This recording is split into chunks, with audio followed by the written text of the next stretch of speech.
everyone, and welcome back to my channel. I am Cherry Denise, and thank you for joining me and watching another one of my videos. If you like this content, please like and subscribe to my channel. Mr. Dallas will be joining me in this video today. This is normally his nap time, but Mr. Dallas had other plans today, so he will be joining me. Tell everybody, hey, Mr. Dallas, say hi. Dallas is 3 months old. Got the hiccups? Are you too full? Oh, it's okay. Baby spit up never hurt anybody. Well, anyway, so I would like to shout out the person who I received this shirt from. Her name is Andrea Dickerson. I'm wearing this shirt because I'm manifesting my destiny. I've always wanted to own a child care center, and one day that will come to pass. But you know, God works things in his own timing. So I received one of these shirts at one of her conventions. If child care is something that you're interested in here in Georgia, Andrea Dickerson is one of the people that you can YouTube, and you can see how to reach out to her and such to get information on helping that happen. Well, anyway, the main topic, I'm sorry, my window is open. My kitchen window is open. I shouldn't open these blinds, but I did because I'm nosy like that. But anyway, so if you see me looking this way, it's because somebody is riding by or somebody is walking past, and I'm just being nosy. Well, anyway, my real reason for creating this video is because I want to tell you guys how we advocate for Ava. We advocate for all our children, but especially how we've had to advocate for her this week. So if you don't know, we have a 4-year-old daughter named Ava who has Down syndrome. And ever since I found out that she had Down syndrome when I was pregnant with her, I researched and Googled and become aware of things that I need to become aware of so that I could advocate for her and get her the services that she has needed. I've had to change doctors before to get her what she needs, and I want to and another reason why I'm making this video is because I want to let parents out there who have children with special needs to know that you have options, you have choices, and do not be afraid to be that voice for your child. So, okay, Ava was in Babies Can't Wait program. It's a program here in Georgia that helps parents with therapies and counseling and whatever services you need in children who have special needs. They was coming to the house. We set a schedule when Ava was born, and they came to the house and helped out with different therapies and things that we can do for her growth and development at home. Ava has been to several specialists, different therapies that she's been to that has all been amongst her care in these 4 years.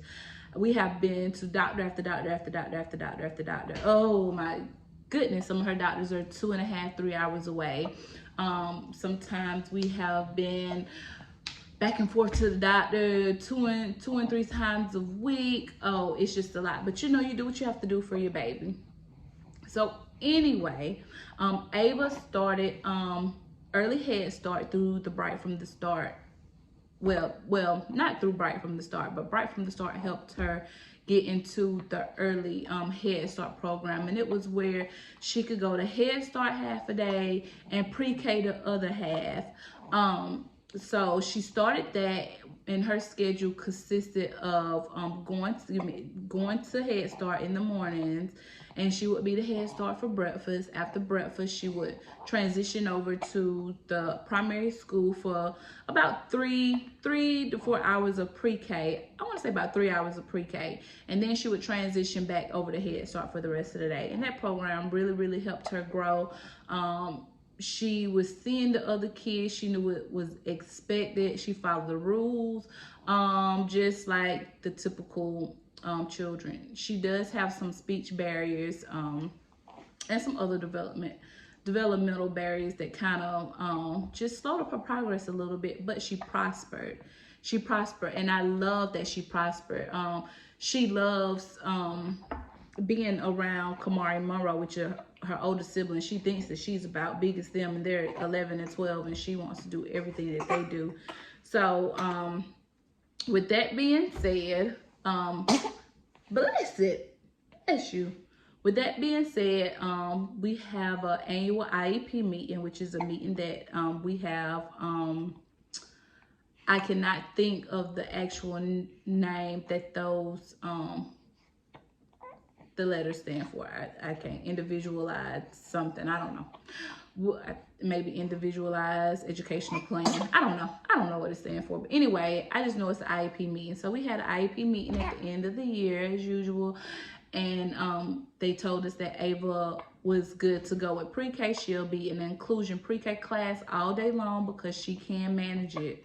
So an inclusion class is just where a child with special needs will be in a typical classroom setting, and there's just extra teachers in there to help give her that one-on-one that she needs.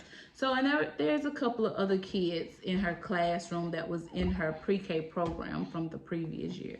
So right now Ava is in pre-K, and they did tell us that they didn't know what classroom she would be in kindergarten, if she would still be able to be in the inclusion class or if she would be in the kindergarten class, just depending on her development and how she's progressed. Well, Ava has been doing so good this year. She has had an excellent teacher in pre-K. She keeps all the parents, not only me, but all the parents informed on all the kids' progress. She's constantly doing videos of what's going on in the classroom. She's constantly taking pictures and keeping us notified through a private Facebook group and also Class Dojo. And I really like that. Ava has progressed tremendously. Ava has started talking and speaking in clear sentences, answering questions well, telling us exactly what it is she wants. We give her choices. She tells us what she wants. That was one of my biggest concerns with her development, is her speech, is because her communication, there was a barrier for her. And so I told the teacher that was one of the biggest goals for her, was her communication, because I know that she knows what's going on around her, and she understands. So she has been helping out a lot. So for the first 3 weeks of school, because COVID and everything that was going on, we allowed the kids to stay home and do homeschooling because we thought that was the best, but it was not the best for our situation, our family. So our children started back going to school, and I'm so thankful that I made that decision for them to go back, and they helped me make that decision for them to go back. And they have been doing well and progressing well, all 3 of them this year. Well, anyway, back to Ava. So Monday was Ava's annual IEP meeting. Excuse me, I have a cup of water. It's my throat. It's so dry. You watching mommy drink her water? Sorry, you can't have any yet. He's like, Mommy, you're not gonna give me any? Well, anyway, so during the meeting, I talked to Ava's pre-K teacher who coordinated the meeting. I also talked to her teacher. Her physical therapist and her occupational therapist was also in the meeting. I don't think her speech therapist was in the meeting. And they all was telling me what good progress Ava has made. And I also got a chance to talk to the teacher whose class she will be in next year. And she is a special needs teacher. And my understanding when we was talking was that Ava would be in the special needs classroom all day in kindergarten. Well, my issue with that is I don't think this was best for Ava. Not downing the special needs classroom, not saying that it may not be a good fit for other kids, but I don't feel like it's a good fit for Ava. I know it's not a good fit for Ava. You know what's right when it comes to your child. So anyway, as we were going on and we was talking, you know, I told them, you know, no offense to the teacher. No offense to the teacher. I told the teacher, please don't take what I have to say personal, but I just feel like Ava would not be prosperous in the special needs classroom all day. I feel like she needs regular kindergarten time. because we're the type of parents that we do not limit her. We don't put limitations on her abilities at all. We want her to prosper. We want her to flourish in life. And we feel like if we hold her back, she's not going to be able to do that. She's going to think that she can't do it. And we hold Ava to a higher standard than that. Just because a child has special needs, and just because they may not be developing as quickly as a so-called typical child, does not mean they cannot be pushed to where they need to be. And I understand some children have more limitations than others, but I have to base my experiences off of my child and my wishes off of my child. And with Ava, she has the ability to do whatever it is that she wants to do. We push her to it. She wants to do what other kids do. It's not forced, but we do not restrict her from anything. So I talked to the teacher and I was like, no offense to you, not saying that you're not a great teacher. Please don't take what I say personally, but I don't feel like it would be a good fit for Ava to be in a special needs classroom setting all day. Is there any way she can go into a typical kindergarten classroom? So they were like, well, we'll just have to see, 3 weeks into school, we'll have to just kind of see which classroom would be a great fit for Ava, because, we just don't want to just throw it out there. We just want to see. And I understand that Ava may not be able to keep up with the curriculum like all the other kids, but there's ways around everything. And she can get that one-on-one help from a teacher in an inclusion class. So, what's wrong? What's so wrong? So they was like, well, we can let her go for about 30 minutes to an hour in the classroom setting during circle time. I was like, even just doing circle time, she needs that. She needs that. Her being in a special needs classroom with not so typically developing children, she's not gonna know what's gonna be expected of her, and I don't want her to regress. So I was like, that's fine for the moment, but her dad is not gonna be okay with this decision. But I will talk to him about it and make him see, that let's just give it a try. So anyway, I get off the phone with them. I called Alvin to let him know what was going on, and he was very dissatisfied. And he was like, I just feel like that would be like we're saying we're holding her back. And I was like, let's just give him a chance. And I was like, God just kind of worked things out in his own timing. Let us just see. Let us just see first before we say anything, because we have choices. I say they may make us feel like we don't have choices, but we have choices and we have a say so in our children's education. I said, and there's always other options, always, but let's just say we gave it a chance and go from there. Well, we got up Wednesday and we was like, what, we're just gonna go to the school and we're gonna talk to the teachers, we're gonna talk to the principals, we're gonna go to the Board of Education, because something is telling us this is just not gonna be a good fit for Ava. So we got up, we went, got breakfast, and we went to the primary school and we talked to the principal.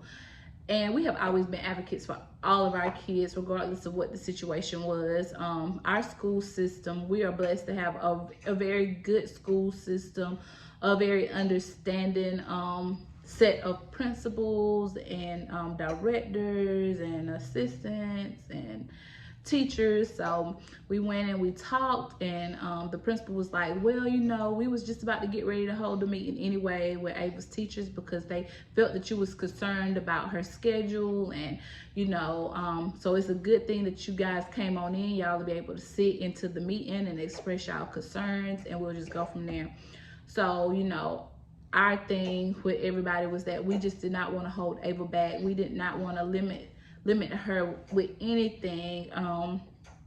Our issue is that if she's in a special needs classroom all day, she will not get what she needs that's gonna prepare her for life. We don't want her to feel like she's restricted of any sorts. Let her know what is expected of her, and if she knows what's expected of her, she's gonna do what it is that she needs to do.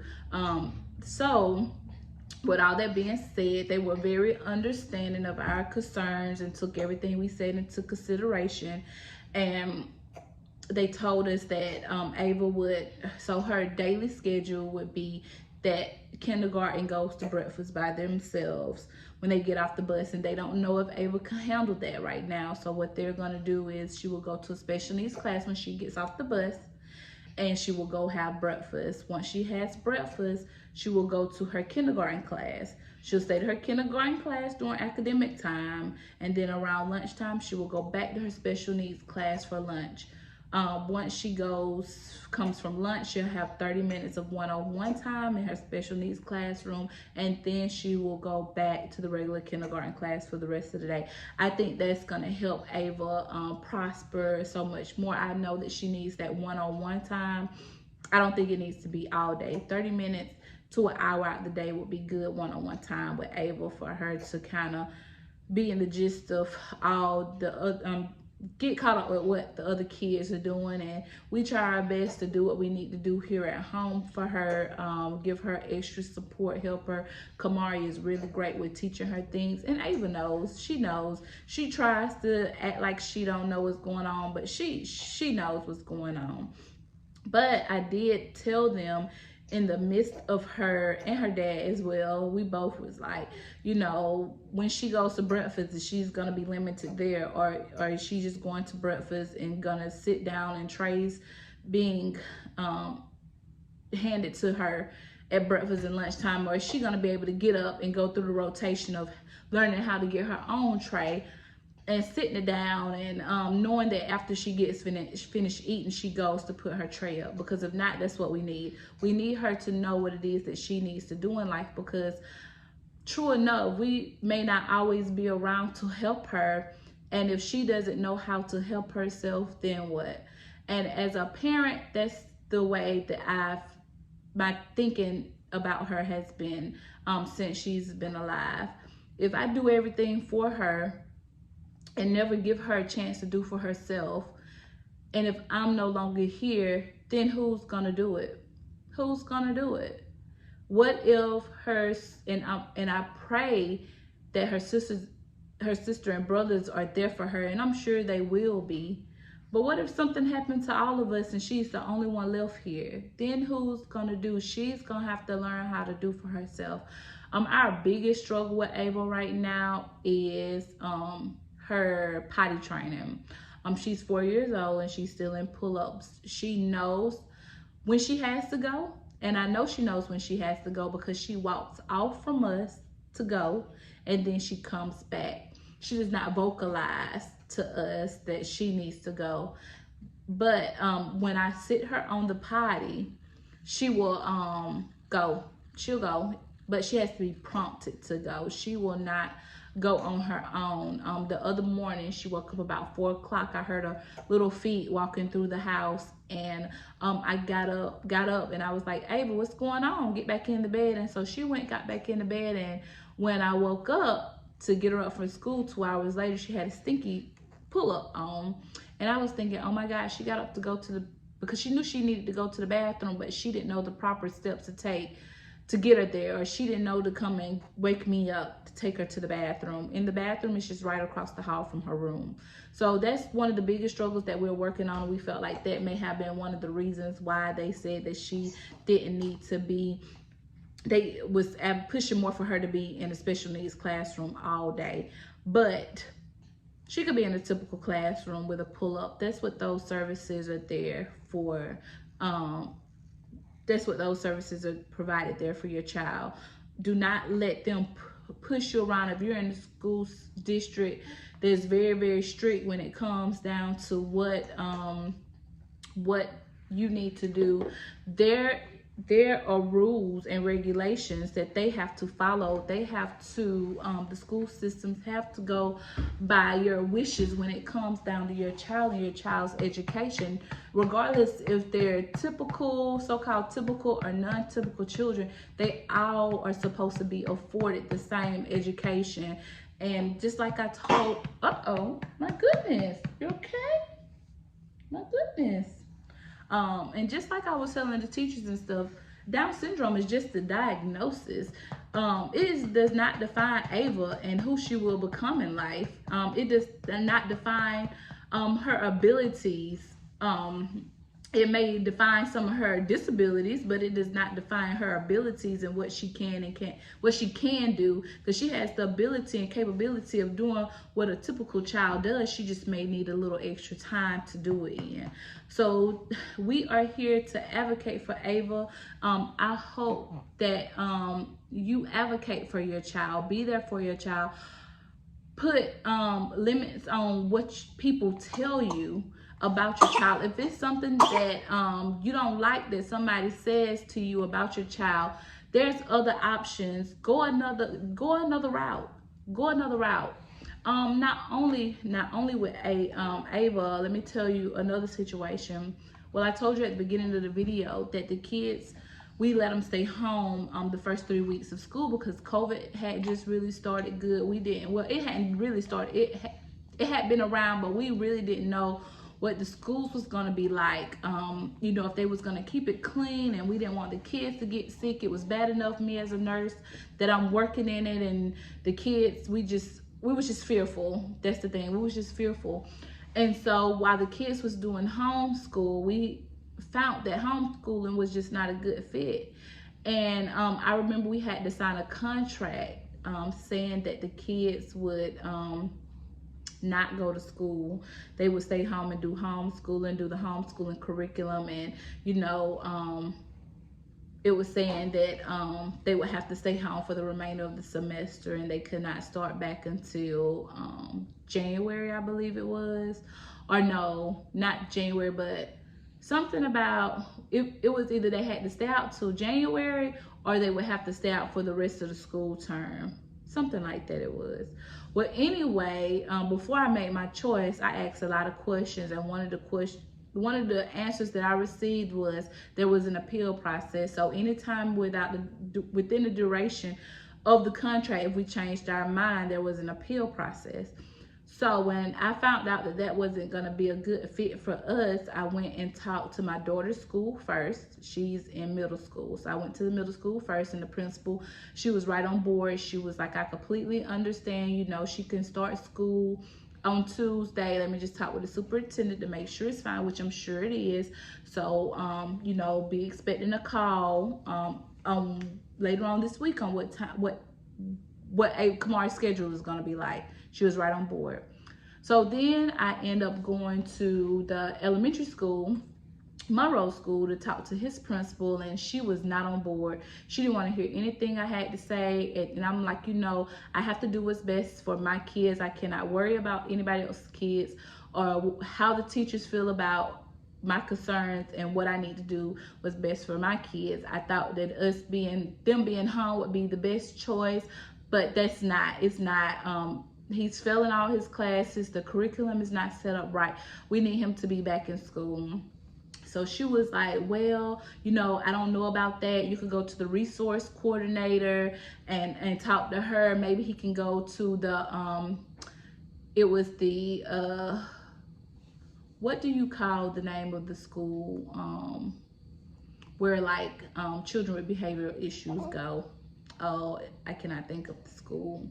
What's the actual name for it? But she was like, you can take him there part of the day, and they can just provide him one-on-one assistance. But him coming back to school's been in for so long, and he's just going to be so far behind. I was like, listen, school's only been in for 3 weeks, and we know that he is behind already because he's failing.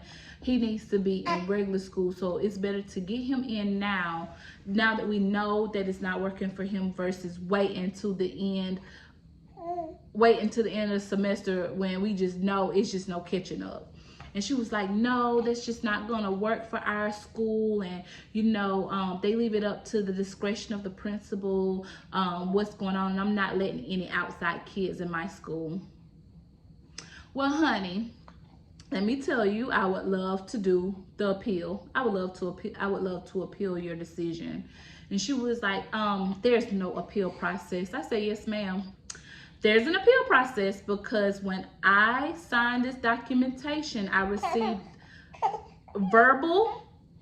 verbally that there's an appeal process for every school.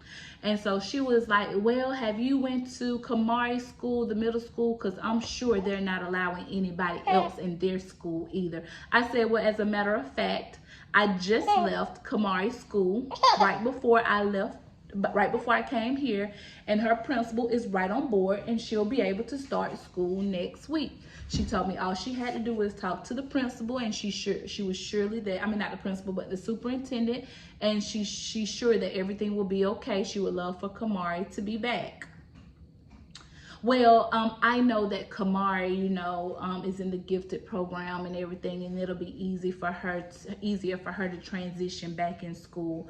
But I'm not sure, if it would just be a good fit for Monroe to come back here, or like I say, just go to the alternative school a few hours out of the day, so that he can just have one-on-one there. That's just gonna be the best fit for him. If you want me to, she said, but you're more than welcome to go talk to the superintendent at the Board of Education. And if you want me to, I'll just make that referral at the alternative school for you. I said, well, where's the Board of Education, first of all? And what is the person's name that I need to talk to? What is the superintendent's name? I said, if you feel that you need to contact the alternative school, then you do what you need to do. But I am going to go talk to the superintendent, because from my understanding, there was an appeal process. No, there was never an appeal process. Don't let nobody talk you out of something that you already know. Don't do that. So thank you for your time. I appreciate you, and we will be getting back in touch. I went right on to that Board of Education, and I talked to the principal and the superintendent. And the superintendent was like, well, yeah, I understand that you want him to be back in school for the socialization. Socialization? Honey, I'm not worried about his socialization. I'm worried about his education, honey. And right now, him being at home with this college directed curriculum is not helping my 4-year-old struggling student. I need him to be here at school and not at home struggling. He's never been failing, never failed a subject, and he is failing 3 out of his 4 classes. No, we need a drastic change, baby. It ain't got nothing to do with socialization, honey. It's about my child education, and he is struggling at home, and I thought him being at home was going to be a better fit. So I need to find out what the appeal process is, because your elementary school principal seems to have forgotten about what the appeal process is. And he was like, ma'am, I'm so sorry. There is an appeal process. I did leave it up to the principals regardless, I left it up to the principals to decide if they want people to enter back into their schools or whatever. I said, but you know what, right now it's about my child's education. It ain't about what the principals want. It's about no child being left behind, and the decision that we made as parents is not working for our kids. So we have to do what's best for them, and not sometimes what's always best for everybody else and their needs and wants. So he was like, you need to go home and you need to type up a documentation about everything we discussed and email it to me. I came straight home and I did just that. The next day, we didn't hear anything from him. And so the following day, I think it was on a Friday by this point, my husband called, and it was like, okay, well, let me call the principal to find out what's going on, because I did talk to her about that. So we end up going to a meeting, and sometimes people will make it so hard for you just to kind of prove their point. So she ended up calling us and was like, can y'all come to the meeting at such and such time? And we went to the school.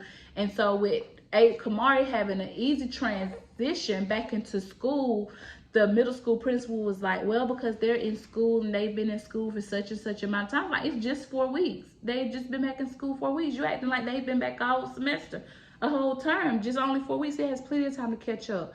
She was like, well, we just came up with this contract for him to sign because he's already so far behind.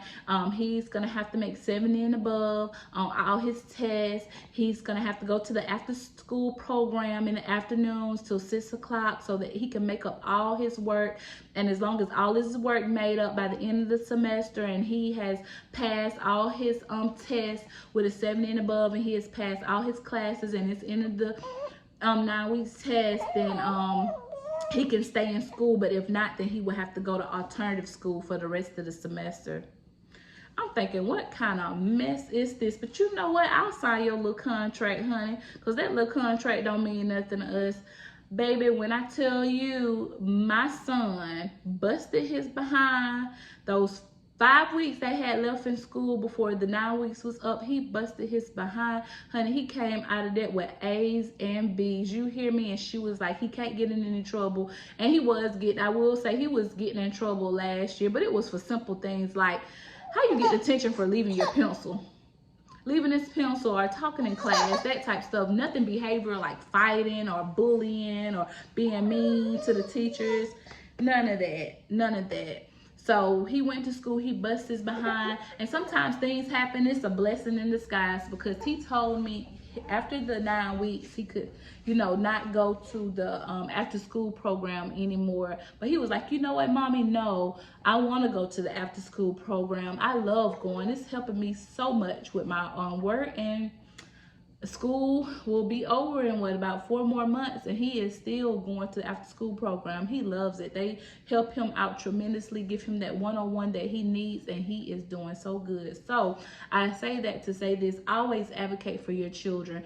You have rights. Don't let nobody tell you that you do not have rights, because you do when it comes down to your children and what's going to be best for them and what's going to be a great fit for them. So I just made this video because I wanted to advocate for Ava, and I want you guys to advocate for your kids as well, regardless if they're typically developing kids or if they have special needs. So I hope this video helps a lot of you parents out that may be scared to speak up. Don't be scared, because these are your kids, and you want what's best for them out of life. So I will just leave you all with that.